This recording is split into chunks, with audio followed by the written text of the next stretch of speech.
Tickets on sale now at Ticketmaster.com. Presented by iHeartRadio. Phony Medicare representatives are calling local seniors with a big scam. They are telling seniors they are eligible for a free back or knee brace. The catch? They want your Social Security number to verify. Hang up the phone. Medicare will already have your information. Never give out your Social Security number to someone you don't know. If you get an unsolicited call and they ask for it, that is a big red flag. Hi, I'm Rihanna Smith Hamblin with the Better Business Bureau. For more tips, go to bbb.org. Here's your WPKY Weather Edge Weather Center forecast. There is a 30% chance of rain in the forecast for today, with increasing clouds and high near 43. A 30% chance of rain continues overnight, with an overnight low around 26. Partly sunny for tomorrow, with a high near 37. Mostly cloudy Friday night, with a low around 26. And on into Saturday, look for a chance of rain and snow, and a high near 36. Again, today there's a 30% chance of rain and a high near 43.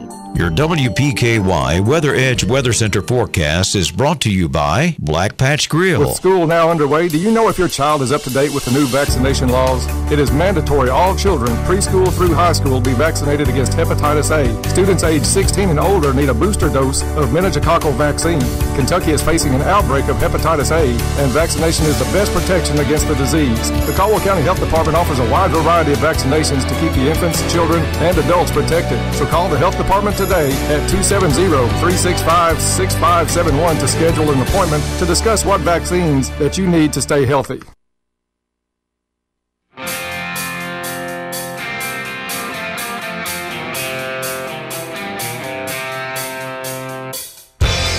It's time for the Sideline Report with Princeton Times leader, sports editor Todd Griffin.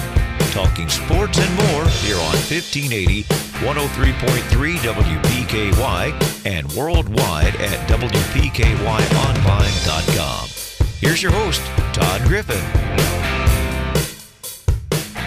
Good morning, everyone. Todd Griffin in the WPKY studios on West Main Street this morning for another Sideline Report. Glad to have you along with us, and we've got a busy show lined up. Tyler Dixon of the Kentucky New Era is going to join us momentarily, and also Chris George from Western Kentucky University will be joining us a little bit later on in the show. So a whole lot to talk about this morning, and we're going to start with Tyler Dixon of the Kentucky New Era. We've got him on the phone. Tyler, good morning. How's it going?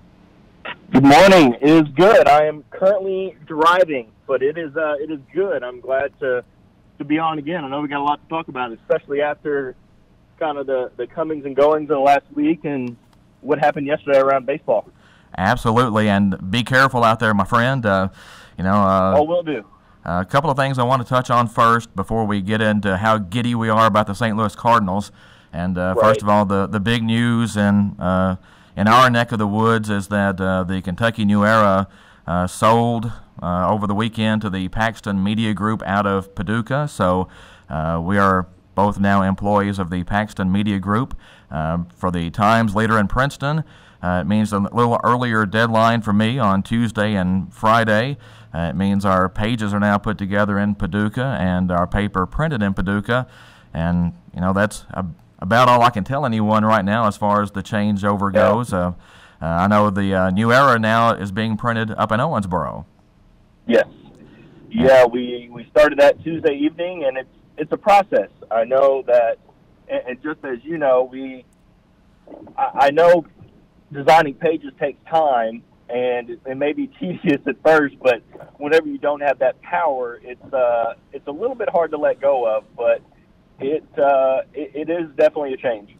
Well, I'll admit I've been a little spoiled because I've kind of had my handprints all over the Times Leader sports section for a long time, and especially when you work at a smaller paper, you're sort of a jack of all trades, and exactly. You're called on to write a little bit, you're called on to be able to take pictures a little bit, you're called on to graphic design a little bit, and do a little bit of everything, and just the changeover, I think, is going to take everybody a little getting used to. And the main thing, from my standpoint, is I still want to cover sports the way I always did.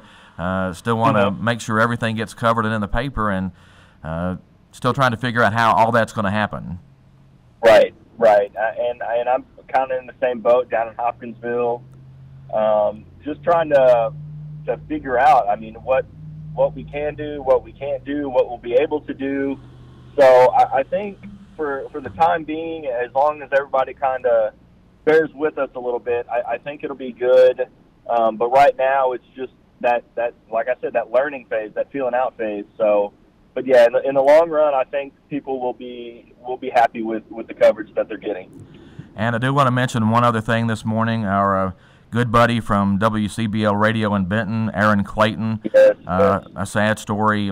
He lost his wife yesterday afternoon, and Aaron, if you listen to Lyon County basketball games on the radio, you've heard Aaron on WCCK, CBL sister station out of Calvert City. If you watch Murray State football on the internet, you probably heard Aaron. If you go to Murray State basketball games, he's the public address announcer down at Murray. Yeah. And just our thoughts and condolences and our prayers to him and the family. And, you know, the sports crew in Western Kentucky, we don't all work for the same people or at the same place, right, but we're pretty a tight-knit group. And, you know, just really sad news, and our thoughts are with him. Right. I found out yesterday afternoon. Not many, and I know, Todd, you can attest to this, not many out there better than Aaron Clinton. All around, just a good guy, works hard, and for this, I know, like you said, our thoughts and prayers are with him. But, yeah, it is a very tight community here in West Kentucky. We may be a little bit spread out, but if we see somebody somewhere, it's like we just saw him yesterday. So it's going to be a tough time, but I think it'll be all right. Well, Aaron is one of those guys that he's just everybody's friend. And I know that everybody at Lyon County thinks the world of him. And like I said, if you've turned on the radio and heard anything or you follow the racers, you know who I'm talking about. And just, again, our thoughts and prayers are with him and his family. And, you know, hope to see him down the road. And anytime I see him at a Lyon County game, he always calls me over and wants me to be on the radio with him for a few minutes. And, again, just a sad situation for him and that family. Well, go ahead. Oh, no, you go ahead. This is, it's just a very, very tough situation. Well, I was going to say we've got, you know, a lot of sports things we want to get to, some basketball, some baseball. I do need to get to a break, so we're going to make everybody wait for that for just a second. But we'll be back with Tyler Dixon of the Kentucky New Era.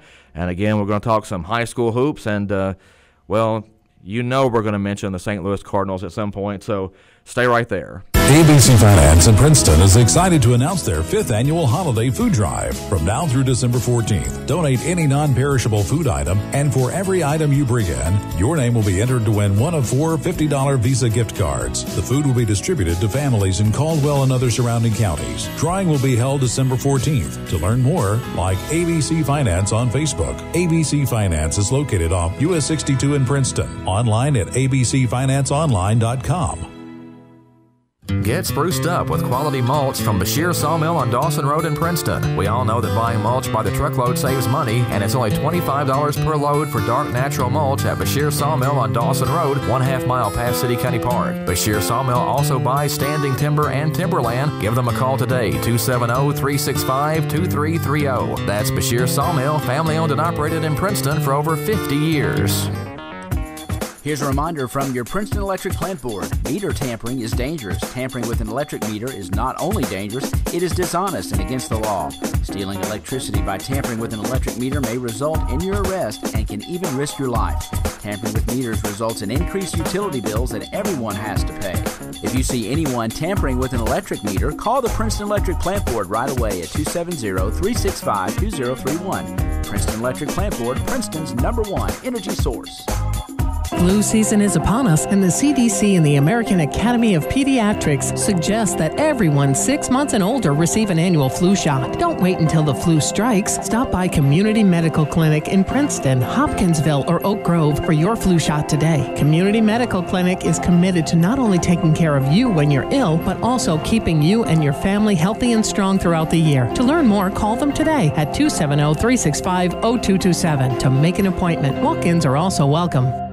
It's a season of giving. Hi, this is Pam Haverlock at Cozy Living Interiors and Boutique. December is a magical month, and we love it. Come out to Cozy Living Interiors and do your shopping. We're offering 30% off all accessories and 15% off all our furniture. We have gifts for everybody, even your fur baby, in Jake's Corner. New arrivals are coming in weekly. Cozy Living Interiors and Boutique is located at 235 Northfield Drive in Princeton. We're right next to the bowling alley. Cozy Living Interiors is everything a home should be.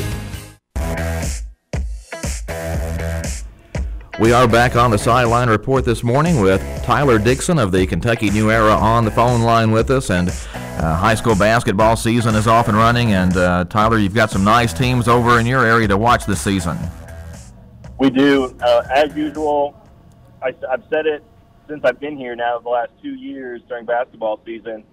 I think this Hopkinsville is the best city for hoops in the state. I mean, just the amount of guys that come out of there that are playing at that next level, and I don't think that's going to change in the near future. Got University Heights, obviously. I know I saw a poll the other day. They were number 4 in the state.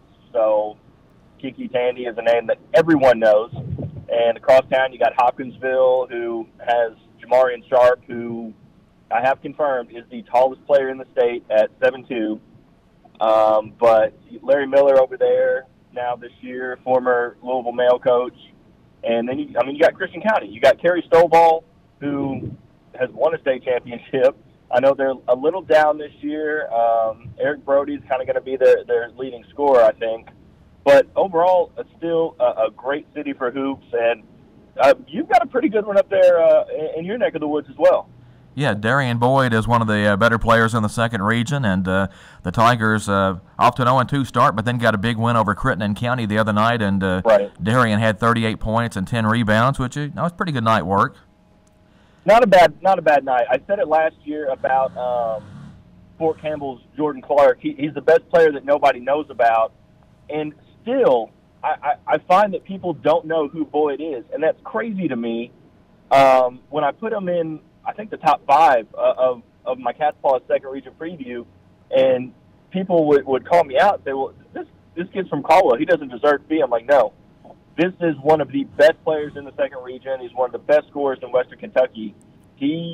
I think any school is going to be very, very happy to get him next year. Oh, yeah, and such a versatile player, but, Darian's problem is the same as a lot of guys when it comes to colleges.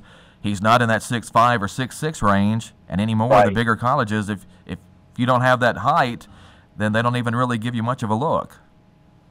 It's rough because you do get these guys that are all around that 6'3" range, and a lot of them can do the same stuff. I know that was a little bit of an issue last year with Shorty Cager from Hoptown. I mean, he was 5'8", so it's really, really hard. If you're 5'8", to that range that Boyd is in, you have to kind of be able to do it all. You got to change your game, but sometimes genetics just aren't on your side a little bit. Well, and sometimes you can't, people don't take into account the skill level or the heart of a player when they start looking right. at just, the measurements, and I wish we would get back to actually going out and watching these guys play, and you can tell who can play and, who's ready for the next level and who's not. Right. I've been lucky enough, last couple weeks, I sat by the vice president of basketball ops for the Grizzlies when I was at a Murray State game a couple weeks ago, so I got to kind of pick his brain a little bit about what he looks for in a player. And then the other day I sat next to a guy from 24/7 Sports at the Hoop Fest who's on the committee for USA Basketball, got to pick his brain and just to kind of see what he sees. And like you said, it's getting to that point where it's all about the measurements. It's all about what you can do, and I think that's just kind of how it is right now. But, that's not just a Darian Boyd issue. Even Kiki Tandy had trouble getting some right. people to look at him, and I think that guy's phenomenal. He could play any place. And I talked with the gentleman from 24/7 Sports about this last week. He said he is a phenomenal scorer, and I agree. Kiki can score. I remember a couple times last year he would kind of walk down the court, and UHA may not score for a couple minutes, and their coach, Grant Schaus, would say, all right, Kiki, let's go, and he would score 10 points in the next minute. He just has that ability to score, and I think he has a very, very good shot at Mr. Basketball this year. I know Xavier got a great commitment in him, a great signing in him, which put them, for the time being, one of the top 10 classes in the country. But I think it's going to be a very special year for Tandy and Boyd as well. I think basketball in the second region is, again, really, really strong. Well, that's something I mentioned before the season started because, it looked like Caldwell County was set up to have a good year. Teams like Lyon County are set up to have good years. But when you start looking across the second region as a whole, you can say that about a lot of teams. So you could have a really good year and still find yourself middle of the pack in the region. Yeah, it's really odd just because I know we talk about it a lot. Like one team will win one night and then the next night they'll get blown out. So there's still that kind of parity. But I do think top to bottom basketball is really good. You can never count anybody out. I know, obviously, last year the Crittenden County boys team didn't win a district game all year and then won the district tournament. Right. So you really can't count anybody out at any time. University Heights right now, though, looking like the second region favorite, off to a 4-0 start, and some big games coming up next week against Hopkinsville and Madisonville North Hopkins. But, we talk about Tandy so much, and like you said, he might very well end up being Mr. Basketball, but he's not the only kid on that team that can play. No, I know. I talked with this about someone the other day. Drew McGowan, I think, is their most important piece. He's a shooter. He can really do it all from that three spot. He had, I think, 25 Monday night and went over Todd, where they scored 110 points. Pretty good night. Is, yeah, I looked it up on Ryhurst because it now goes back to 97, 98, and they had not scored 110 points in the last 21 years. But, yeah, like you said, Drew McGowan, Mississippi State baseball signee, so pretty good little school there for baseball. You got Taquan Hollowell, who his brother Trey plays at Wofford, former second region player of the year. You got KJ Crumps, really, really young guard who is going to be, I think, the next star at UHA. But, yeah, as you said, you do have these pieces where I think they're going to be just as important as Tandy. It's difficult to get 100 points in high school because you look at the NBA and they've got a 48-minute game. College has a 40-minute game. High school is a 32-minute game, so there's not a lot of time to get those points. I talked to Todd coach Frank Johnson right after the game, and I said, you score 66 points through three quarters, you expect to be in a basketball game. You expect to be in a high school basketball game putting up those kind of numbers. And he laughed and said, yeah, but at that point we were almost blown out of the gym. And they were. They were down at 25, 26 at the end of the third quarter, and it was just shot after shot after shot. I've never really seen a team shoot that well, I don't think. Well, when you look at UHA stats online, they're a little bit scary, especially offensively. Besides getting 24.3 points a game out of Tandy, the team as a whole is shooting almost 50% from the field. It's over 40% from three-point range and almost 80% at the free throw line. I mean, those are crazy numbers. Yeah, that's, like you said, that's something that I think is going to worry teams all year long. You go up against them, if it's not Tandy's night, which we all know he's going to get his point, but McGowan can go off. He can shoot. I mean, Crump can shoot. They got 3 or 4 guys coming off the bench that can shoot. This is a team full of shooters, and like you said, I think they're the second region favorite right now. I would still put Madisonville right behind them. I know we haven't talked about them yet, but I would probably put the Maroons right behind them. But again, a lot of scorers, and I'm really excited for next week. I think next week is going to show us a lot about UHA and just a lot about how basketball is going to shake out in the second region. Well, not a surprise that an 8th district team is one of the top teams in the region because what is the 8th district dominance now? Is it 18 straight years they've won the second region championship? I think it's 17. 17. I couldn't remember if it went back to 2001 or 2000. Right. It's one of those two, but still, I mean, that's impressive to think that some of these seniors this year, every year they have been alive. The second region or the 8th district has won the second region. Right. But I think I think that'll still hold true this year.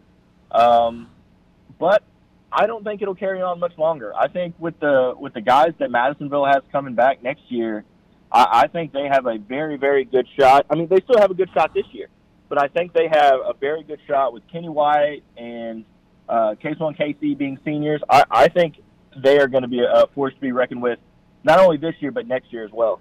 Well, it looks like Madisonville is obviously the best choice to end the 8th District's run.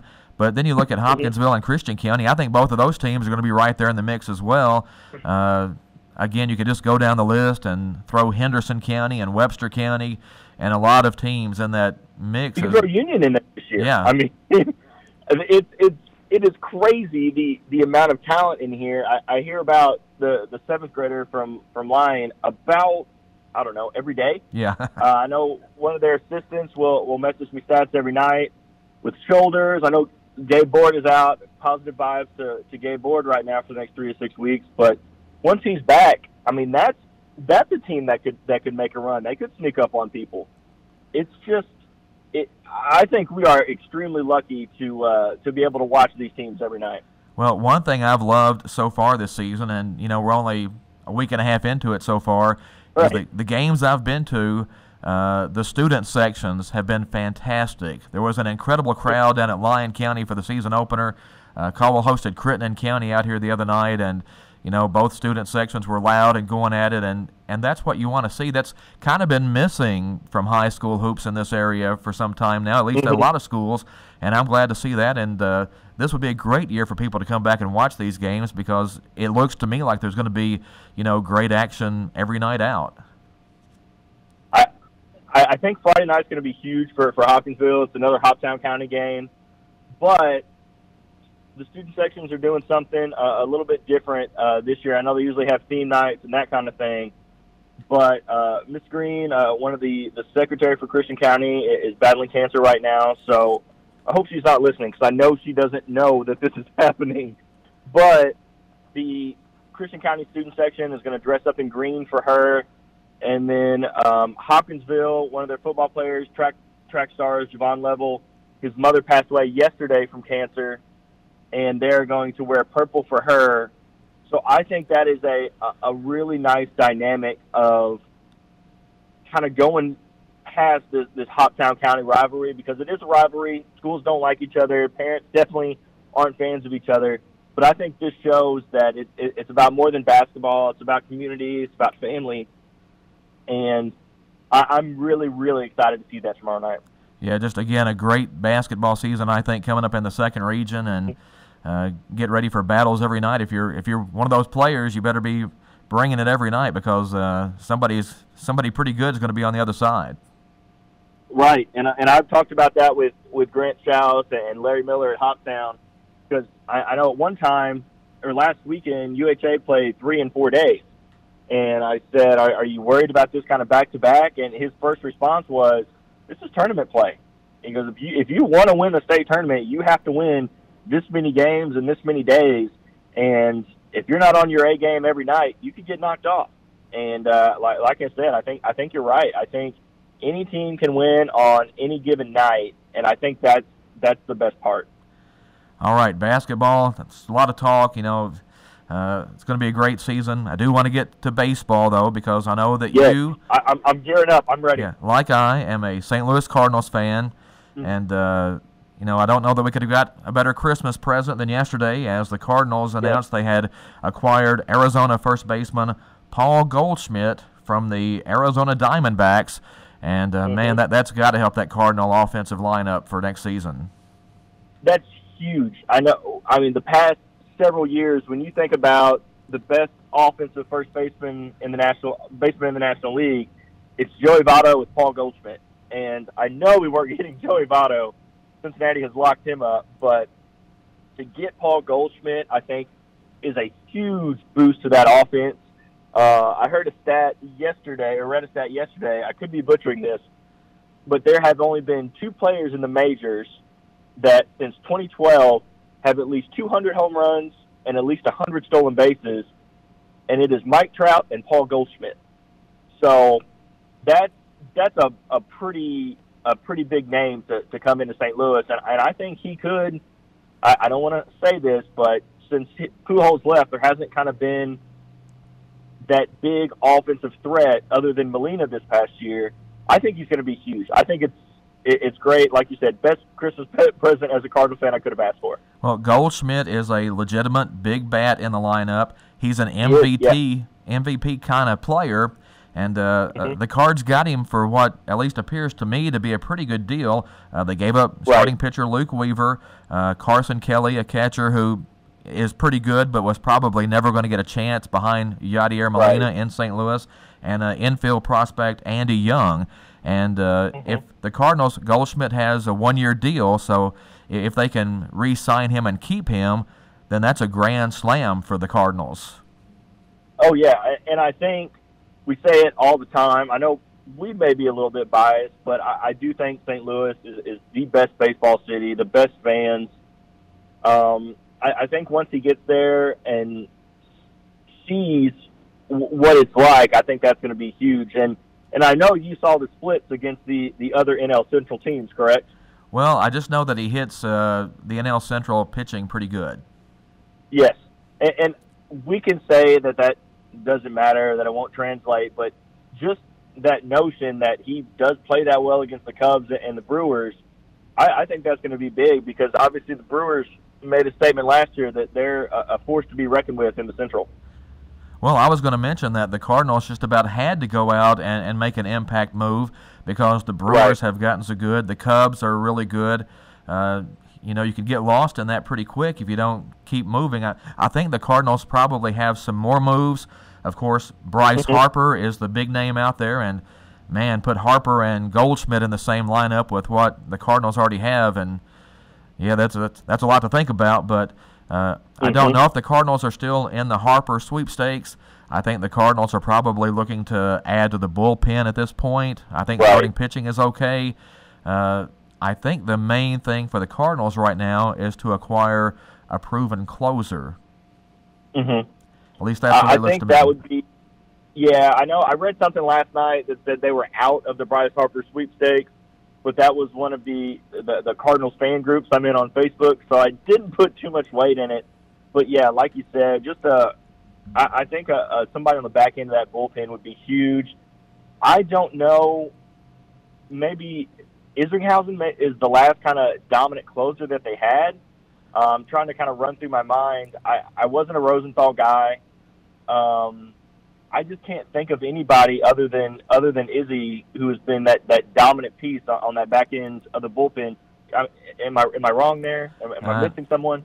Outside of Rosenthal, I don't remember anybody that was just that consistent guy that you knew was going to nail it down. And even Rosie had his moments here or there where he would kind of flake out a little bit, but he could still throw the ball hard. I mean, I think that guy might still make his way back to the majors for somebody at some point, but the Cardinals definitely need the bullpen help. I don't know if they're out of the Harper sweepstakes. I don't think they are yet. Yeah. I know who I would love, and I know this would not happen. I know there's been talk, but I would love Nolan Arenado, 100%. It'll be interesting to see which way they go. Yeah, I think, and I've read it a couple times, seen it a couple places, I think Nolan Arenado right now is a Hall of Famer. I think he is absolutely phenomenal at third base. One of the best things about the Goldschmidt deal is that I think he is, $14 million for next year, which, you say only $14 million, but in today's big sports economics, that's a pretty good deal. And Bryce Harper is going to command just a ridiculous contract, probably the largest that Major League Baseball has ever seen. However, the Cardinals do have money. They've actually, for whatever reason, missed on some guys or didn't go after some guys that were out there, and they actually have money to spend. So, they didn't really go overboard on the Paul Goldschmidt deal, so maybe they are still in play for some of these things. And I think it comes down to, where does Bryce Harper see himself fitting in, because he's going to get money anywhere. If money's the only thing, I mean, I think he wants to fit in and win a championship someplace too. Like you said, $14 million is is great in my mind, because you hear this number that Washington threw around last year that was $300 million for 10 years, and I've heard $350 million for 10 years for Harper, and that is an astronomical number. But I think it will come down to what kind of he's feeling. I saw the photo on Twitter the other day of him and Chris Bryant with Nelly, yes, who is a rapper from St. Louis. And so then everything started to go around. They're like, is Bryce Harper coming to St. Louis? Oh, maybe Chris Bryant's coming to St. Louis as well. So I think as fans, people just kind of piggyback on whatever they see. But like you said, I think it's going to come down to Harper, just what he wants to do. I do think Chicago is still in play, which would be terrifying to me. But whoever gets him is getting a really, really good baseball player, and that's what I think he is. I think he's a baseball player, and I think he's going to drastically change the landscape of any team he goes to. Well, the National League Central has become, the big boy division here lately. For the longest time, those teams were all pretty conservative as far as spending and the big contracts. But once the Cubs open the floodgates, the Brewers and the Cardinals and whoever else wants to get on the party is going to have to pony up. Right. I think Theo Epstein kind of started that in Chicago. Obviously, he got there, got those big name guys, wasn't afraid to spend money, and obviously it's worked out. They've been dominant. They won a World Series.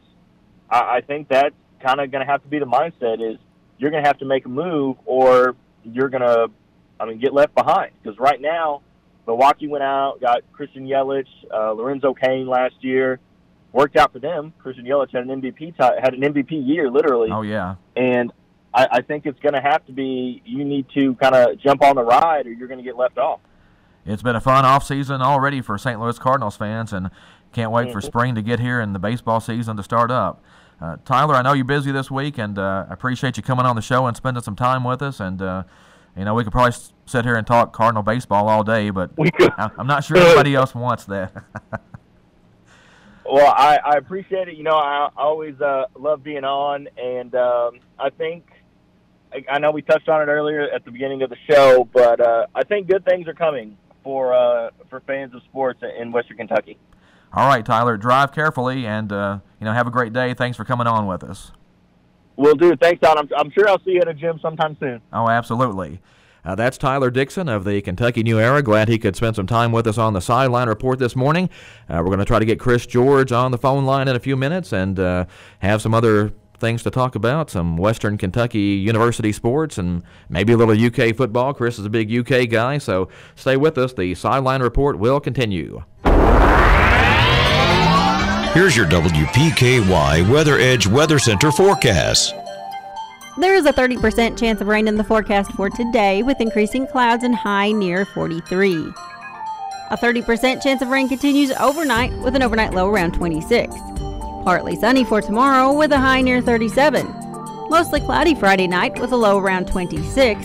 And on into Saturday, look for a chance of rain and snow, and a high near 36. Again, today there's a 30% chance of rain and a high near 43. Your WPKY Weather Edge Weather Center forecast is brought to you by Health First Community Health Center. Ready or not, the holidays are here. Don't forget the best gift under the tree. Perry's Floors and More can replace that old, worn-out floor with a new floor that will add warmth and style to any room in your home. At Perry's Floors and More, you can choose from luxurious designer carpets, beautiful luxury vinyl plank, or luxury vinyl tile floors that will stand up to the wear and spills of your holiday guests. Whichever floor you choose will be backed by reputable manufacturers and installed with expert care. Bill and Lucy at Perry's Floors and More, 127 West Market Street, Princeton, and get the best gift under the tree.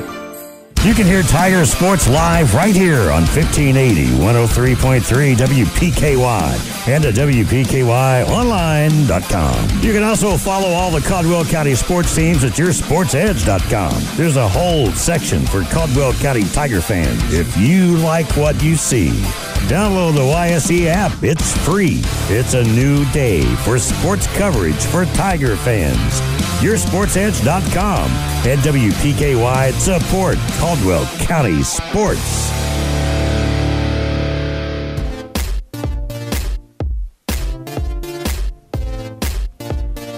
we continue on the Sideline Report on a Thursday morning at 1580, 103.3 WPKY. Want to tell you about Dave's Deal of the Week at U-Ride in Princeton. It's a 2005 GMC Yukon. White in color, one owner, local trade, $8,000. Contact Dave at 270-365-3215. That's U-Ride, 310 Marion Road in Princeton. That number again, 270-365-3215. We'll be talking to Chris George here in just a little bit about some Western Kentucky University sports and maybe a little UK football, but do want to get to a few other things here before we get to Chris, who is waiting on the line. Do want to say congratulations to the Caldwell County Special Olympics athletes last weekend at the state bowling tournament in Louisville. A lot of medals coming back to Princeton from that. In singles action in bowling, Isla Leslie took gold, Katie Beth Purcell silver, Caitlin Wazalewski gold, Emily Melton silver, Casey Farmer was fourth, Braden Milan had a silver, Dylan Leitner fourth, Sawyer Forrester was fifth, Mikey Sizemore took gold, Joey Hobby took gold, Lincoln Hawkins silver medal, Jason Williams was fourth, and Devin Sizemore took silver. And in doubles action, Leslie and Rose claimed bronze, Purcell and Wazalewski gold, Farmer and Melton silver, Milan and Leitner silver, Hobby and Forrester took gold, Mikey Sizemore and Williams took silver, and Devin Sizemore and Hawkins took gold. That's a lot of medals right there from the Special Olympics athletes at the state bowling tournament in Louisville last week. A good showing there. And the first basketball tournament for the Caldwell County Special Olympics team is next weekend at Marshall County, and want to say good luck to them. Coming up tonight at the Cab, we have basketball action here in Princeton. The Caldwell County Tigers hosting the Webster County Trojans in boys basketball action. And as we just talked earlier with Tyler Dixon from the Kentucky New Era, so many good teams in the second region this season, and two of them on the court here at the Cab Gym tonight. So get out there. JV action at 6 o'clock, varsity about 7:30. Be sure and support your teams wherever they are. The Tigers will be on the road tomorrow night. As long as the weather holds for everything. Caldwell County will play at Muhlenberg County in the third region on Friday. Caldwell County's girls have a home game coming up Saturday night. Again, hopefully the forecast will help those things, but the Lady Tigers are scheduled to host Fort Campbell on Saturday. 6 o'clock, varsity only is the action on Saturday, so that's the upcoming sports schedule for the Caldwell County basketball teams. Also, I want to say congratulations to Mashi Glover for signing with Murray State University. She'll be playing softball there, and a lot of Lady Tigers getting a chance to play some college softball. Emma Staples signed earlier with Frontier College. And next Wednesday, Katie Franklin will have her signing ceremony. She's going to play at Asbury University up around Wilmore, Kentucky. So lots going on in the sports world, and lots more coming up here on the Sideline Report as we continue. We've got Chris George on the line from Bowling Green. I think that's where he's at anyway. Chris, a big worldwide traveler. We'll find out where he is when we get back. But right now we need to take a break, and we'll be talking to Chris George right after this on the Sideline Report. Here's your WPKY Weather Edge Weather Center forecast. There is a 30% chance of rain in the forecast for today, with increasing clouds and high near 43. A 30% chance of rain continues overnight, with an overnight low around 26. Partly sunny for tomorrow, with a high near 37. Mostly cloudy Friday night, with a low around 26. And on into Saturday, look for a chance of rain and snow, and a high near 36. Again, today there's a 30% chance of rain and a high near 43.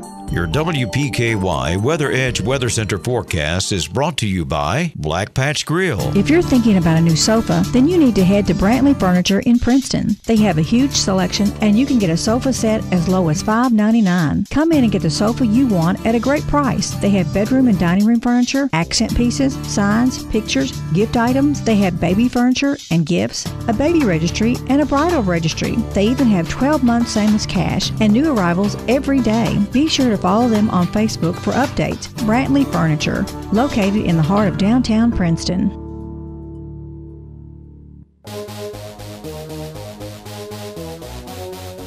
The Sideline Report continues on WPKY. Todd Griffin of the Princeton Times-Leader in the studio this morning.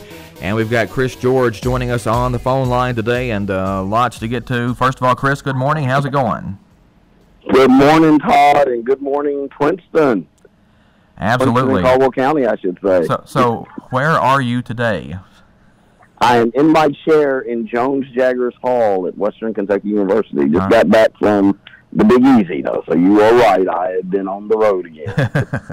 Well, a big thing going on up there last weekend. The Western Kentucky University Hilltoppers honored their all-century basketball team during a game Saturday.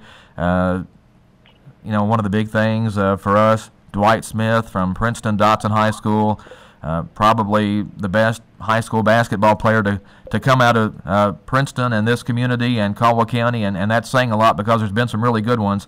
But Dwight Smith was honored among with the other greats on that all-century team, and it was good to see Dwight Smith up on the big board there at Western. Todd, I missed the first. I was focused in making sure I got that picture to send back to you to get on Facebook for everybody at home to see, because I was like, I'm not going to miss that. And I was focused in, and the people that sat around me and did Lorena, they were like, what are you doing? And I'm like, yeah, I got to focus. I got to concentrate. I got to get this picture. So that was a real proud moment for me. I don't know. I don't know if anybody else from home was there, but I know Mayor Danny Beavers was there as well. We walked into Diddle together that night, so I know he was there as well to see them honor the team, and I'm sure there may have been others from Princeton there as well. But I know Mayor Beavers was there. But yeah, it was a really great ceremony. They did it at halftime. Sheila Smith Anderson, his sister, represented Dwight to get for his recognition, and it was just absolutely a wonderful honor for our community, but also just for him to be on that team. And to me, Todd, Joe Dan Beavers, you, myself, have said for quite a long time, we just don't understand why his jersey is not up there with his classmate that broke the color barrier at WKU, Clem Haskins. Why is his jersey and his number 35 not up there as well? I don't know. You've written an article. Joe Dan and I tweet and Facebook about it, and it just seems I don't know what we need to do, but it's wrong. Well, that was going to be my big question to you, is what do we have to do to get his jersey up there? However, I actually did just a little research on this, and it seems to me like everybody else who has had their jersey retired was an All-American at some point. And Dwight, as great as he was and as instrumental as he was on those teams, was never an All-American. And that's the only reason I can come up with as to why he has been passed over to this point, even though I still think it should be up there. Interesting. Okay, that's an interesting tidbit. Yeah, that's all I can come up with. I still think, based on the fact that he and Clem were the first two African Americans recruited onto the team and to play for the Toppers, is enough to get his jersey up there. Well, and those were some of the Western's best basketball teams too. I mean, and it wasn't like he was, the fifth guy off the bench. I mean, he was a pretty big part of those teams too. I've heard people who were here in the 60s at WKU, and they find out I'm from Princeton, that's one of the first things they want to talk about is Dwight Smith, and do I know his family? And I, tell the story of my mom grew up with the Smith brothers and their sisters, and that I grew up with one of their younger brothers, and I hear people say he's the best rebounding guard they have ever seen. If I've heard one person say it, I've heard 10 people say he's the best rebounding guard they have ever seen. Oh, yeah, go to the media guide that Western Kentucky puts out each year for the men's basketball team, and in the back they have who the leading rebounder is year by year, and there is a 4-year run back from that time, and every year the leading rebounder is either Greg Smith or Dwight Smith. They swap that up for 4 years. Wow. And again, you're talking about and Dwight, a guy that played guard, and he was twice the leading rebounder on the Hilltoppers. Yes, I remember fondly in Sherry Hall when I guess I was probably a sophomore, one of the history professors figured out I was from Princeton. He calls me back down the hall to talk, and he wanted to talk about basketball. And he's like, "Do you know the Smith family?" And I'm like, "Yes, sir." And he's like, "Dwight Smith was the greatest rebounding guard I've ever seen. Greatest rebounding I've ever seen. He's like, if he hadn't got killed in that wreck, he would have been a star in the NBA. I guarantee you he'd have been a star in the NBA." Yeah, and sad end to his life, but man, even though he didn't get to go be a star in the NBA, people still remember Dwight Smith because he was that good, and from what everybody says, that good a person to meet and talk to as well. Yeah. Well, that's the Smith family in general. They are, from Mr. Henry and Miss Pearl, they were just great, great people. As a child, they always treated me so well, and even as an adult, they treated me so well. I finally, Henry Smith told me once, he was like, he found out I did something he didn't want me to do, and I'm not going to say what I did, but it was about driving, and he was, and that was really close to him about safety in vehicles. And I was coming back to Bowling Green a way he didn't want me to go. I'll go ahead and tell it. He didn't want me to go down 231. We cut off 231 at Beaver Dam, and cut back through and come around and come back into Bowling Green the back way through Butler County to avoid the tolls, because that was back when I was in first and sophomore. They still had tolls on the Natcher, still 2 tolls, and it was $1. And for a college student, sometimes $1 a lot. Oh, yeah. And so a lot of times on Friday and Sunday, I would go 231, cut through there to get over to Beaver Dam area, and then get back on WK that way. And for some reason, Mr. Henry found out I was going 231, and he was not very pleased with me. And he told me, if you don't have $2 to come home, to come home on Friday and go back on Sunday, he's like, before you leave on Sunday, you stop by my house and you tell me you need $2 to pay tolls the next time you come home. I'm going to give you $2. I don't ever want to hear of you driving down 231 to avoid tolls again. That's a bad road. Yeah, I really miss talking basketball with Mr. Henry Smith. And when I say talking basketball, it was him talking and me listening, because he had all the information, he had all the stories, and I just tried to soak it up.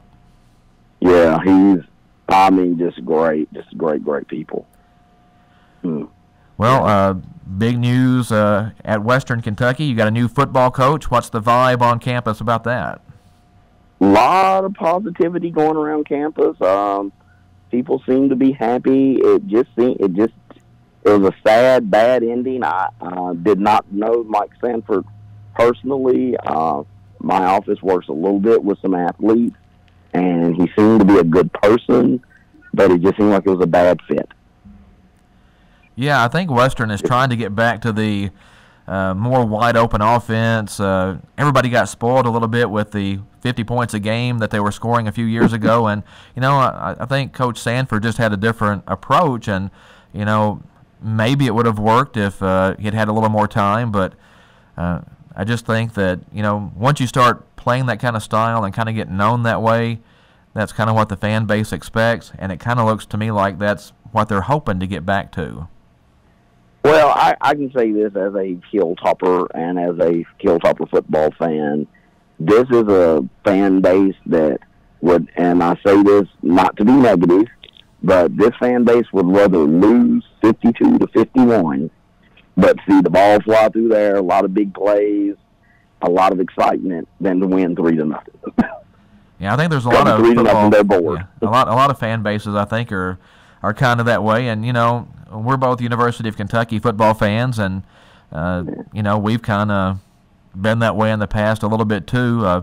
Of course, just a great year for Kentucky this year, 9-3, getting ready to go to the Citrus Bowl to play Penn State. And how do you kind of handicap that? To me, the bowl games a lot of times come down to which team really wants to be there. And I think this is a Kentucky team that really wants to be in this bowl game and really wants that 10th win. Well, I think a couple of things, and it goes back with this particular staff, this particular group of seniors, and even Junior and Benny Snell, who are all likely headed out the door. They got to the bowl at the Tax Slayer Gator a couple of years ago. Georgia Tech, well, I'm not going to say anything negative about Georgia Tech on the radio, but their style of play frustrated us, oh, players and fans alike. And then, last year, the disappointment at Nashville and the Music City Bowl, I believe this team wants to go out and get that bowl win. And the fact that it's going to be the 10th win, too, I believe they're going to come out motivated and ready to go out on a high note. I really do. To Penn State, this is a Penn State team that probably thought they were going to be in the New Year's Six. Oh, yeah. Well, and if you're Penn State and you see you're in a bowl game, and, again, I love UK, but if you're Penn State and you see, hey, we're playing Kentucky in a bowl game, how excited are you really getting? Right. Well, they better be excited to block Josh Allen, or their quarterback's probably going to be on his back a lot. So, yeah, I think it's to me, I was talking to Joey Randolph last week, or Sunday, I guess it was this week, Sunday, about the game, and I was like, Joey, if we couldn't go to the playoff or we couldn't get certain New Year's Six bowls, the fact that we're even talking about Kentucky, Todd, even talking about Kentucky being in contention for a New Year's Six bowl, I said, I wanted the Citrus Bowl. I got what I wanted. I did not want to go to the Peach Bowl. And I really didn't want to go to the Fiesta Bowl. I was like, I want to go to the Citrus Bowl. Well, you look at the 9-3 season the Kentucky Wildcats had, and everybody wants to go back to that Tennessee game. And yes, that was kind of a stinker. But you look at the game down at Texas A&M, that was an overtime game. It's a tough place to go win. You look at the Georgia game. I'm thinking at this point Georgia was just that much better than everybody else. They're right behind Alabama. There's a little gap there. I don't know if you can realistically say, from a Kentucky standpoint, those were games you should have won. Now, Tennessee, I still can't figure that one out, but everybody has one game a year that kind of makes you scratch your head. Yeah. I mean, you look at Texas A&M, if you diagnose the three losses, Texas A&M, they are a bad play call by Eddie Gran, and I don't care to criticize him, a bad play call by Eddie Gran from probably scoring in overtime. And who knows what happens there. But then Georgia, two big things happened at Georgia. The Cats stuck with Georgia in the first half. Georgia really put it on them in the second half. And the big thing that happened in the first half was the ejection of Darius West for targeting. And Georgia ran where he would have been in safety support, in run support, the entire second half. Those two running backs, they just ate the left side of our defense up, and that's where Darius West would have been in run support. While Josh Allen and Mike Edwards get all of the accolades and all of the credit, Darius West is the backbone of that defense. You go to the Tennessee game, Darius West hasn't set out the first half. Right. Well, want to get your take on... go ahead. I firmly believe that Tennessee game plays out a little bit different if Darius West is in there in the first half. Yeah. Well, want to get your take on one other thing. I just wanted to get your take real quick on Wan'Dale Robinson, announced that he was going to Nebraska, had been a UK commit. A little bit of a strange situation because it looked like he was headed to Nebraska all along. Then all of a sudden he kind of surprised everybody by saying, he was going to Kentucky. Then he comes out and says, well, if Jeff Brom ends up at Louisville, I might go there. And then this week he announces, he's going to Nebraska. So it's, I think he's the number one rated kid out of Kentucky. Would have been a big help to UK's offense. But just a little bit strange how his whole recruitment has gone. Actually, I think Rivals has him as 4. Oh, really? I think he is rated the highest, but at one point, unless with these new rankings, he may be number 1 now, but at one point he was still 4. Todd, I saw that yesterday. I'd been kind of reading it. Recruiting, as you know, is so funny. You just never know what's going on. And I agree with you that we all saw the same things about he looked like headed to Nebraska, came to Kentucky, yada. You know me, Todd. You know how much time we've ridden up and down the road, sat in the office at the Times Leader office talking football. And I'm a conspiracy theorist. Yeah, we all are a little bit. What now? I said we all are a little bit. Well, I'm a big conspiracy theorist.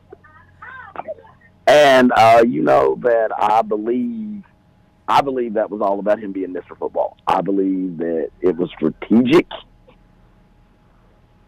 so he could be Mr. Football. That you commit to Kentucky, you're guaranteed Mr. Football.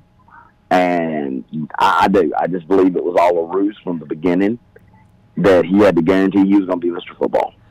But it was all a little strange because after he committed to Kentucky, he was even out kind of recruiting for the Cats to bring other guys in.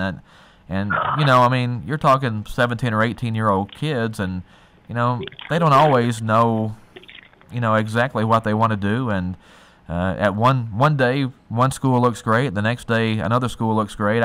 I think the kid was probably, in his heart, headed to Nebraska all along, but then Kentucky had this great season, and, you know, maybe some people around him, you know, in the Frankfort area was kind of like, you know, if you could go to Kentucky, maybe push him even further along, and maybe he just got caught up in the minute and committed to Kentucky and then thought later, maybe I shouldn't have done that. There are rumors of a disagreement between his camp and initially. There are rumors and some things out there in social media of a disagreement in the closing weeks leading up to his announcement between his camp and the Nebraska coaches about the way he was going to be used, and then that potentially led to the Kentucky commitment. And then what I read last night was, over the last couple of weeks, Nebraska had worked to repair and clarify the misunderstanding, and that kind of led to them, the flip to them, is what I read last night. Well, as they say, you know, commitments are worth the paper they're written on, which, you know, basically nothing. You can commit 100 times if you want. It's where you end up signing, but sometimes I wish somebody would just tell these kids to calm down just a little bit, to take their time, make the decision, make the right decision. You know, if going to Nebraska is right for Wan'Dale Robinson, then that's what he should do. But, you know, I think you cause some hard feelings or some hurt feelings when you commit one place, and we've seen that in basketball too, where people commit to Kentucky and then end up someplace else. And, you know, you don't need Big Blue Nation on your case. So, you know, I would always advise everybody, just, you know, you don't have to come out and commit to anybody. Just take your time, make your decision, and sign with what works best for you. Well, if you think about Big Blue Nation and why we should kind of stay calm about this, somebody pointed out on Twitter last night, Terrence Jones, who helped us, who was instrumental in the success of the Cats basketball, commits to Washington publicly, immediately gets on the telephone with Calipari, says, "This is not what I wanted to do." And a couple of days, shortly later, flips to the Cats. No difference, people. Yeah. All I ask people to do is they're 18-year-old kids. Stay classy with them, and that's what I'm saying. That they don't fully know yet exactly what they want to do, and they change their mind from day to day. So, I mean, that just happens. I mean, I just think they're all so eat up with it that putting their graphic on social media and making their posts that they post about respect my decision, you know, they just eat up with it, and I think sometimes it spits them out. And I think, unfortunately for this young man, the recruiting hype chewed him up and spit him out. Yeah, recruiting is so weird, though. I mean, I always go back to that Ralph Sampson thing years ago. You know, Kentucky thought they had Ralph Sampson locked up. Even at the press conference when he was announcing which school he was going to, UK thought he was fixing to say Kentucky, right up until the point he said Virginia. So, I mean, you just never know. Yeah. Wow, would that have changed the landscape of college basketball history? Oh, yeah. Ralph Sampson and Sam Bowie. and, you know, I think it ended up working out good for both of them. Both of them made some NBA money. Unfortunately, Sam was hurt, but at least he got to go to the NBA and make that money. And yeah. And Sampson had a pretty lengthy career in the NBA, so yeah, you never know how things are going to work out. But I think overall Kentucky's recruiting has been better in football the last 4 or 5 years. I think that's why they are 9-3 this season and going to the Citrus Bowl. But you have to keep that up, and not getting the Robinson kid really hurts because I think he's a phenomenal talent. But they'll just have to find another kid. You know, there's another Benny Snell out there someplace that nobody else is really looking at, and you bring that kid in and coach him up, and who knows? That's exactly what I was getting ready to say, Todd, was I know people love to look at stars, and I used to be starstruck, as I like to say. And conversation with Joey Randolph and Joey was like, really sit back and look at these stars. So much of that is political. So much of that is about exposure, who goes to what camp, what recruiting service is in with what school to get a player hype. And you look in the NBA right now, the NFL right now, one of the best defensive players in the NFL, Khalil Mack, was an under-recruited 2-star. The defensive player of the year in college football this year, Josh Allen, he won one of the awards, was a 2-star. Bunchy Stallings, our All-American guard, was a 2-star. It's all about coaching them up. Oh, absolutely. You got to get the kids who can play, want to play, and then coach them up. Well, Chris, I appreciate you coming to the meeting to join us this morning. I got one more thing. All right, yeah, go ahead. On recruiting, and what really kind of made me realize that was Wesley Woodyard. When Rich Brooks and staff recruited Wesley Woodyard, Braxton Kelly visited along with their teammate, whose name I can't even remember, Trey Blackman, who was supposed to be the big get that Kentucky got. Trey Blackman on campus, 4-star inside outside linebacker, great. Just like they got him on campus.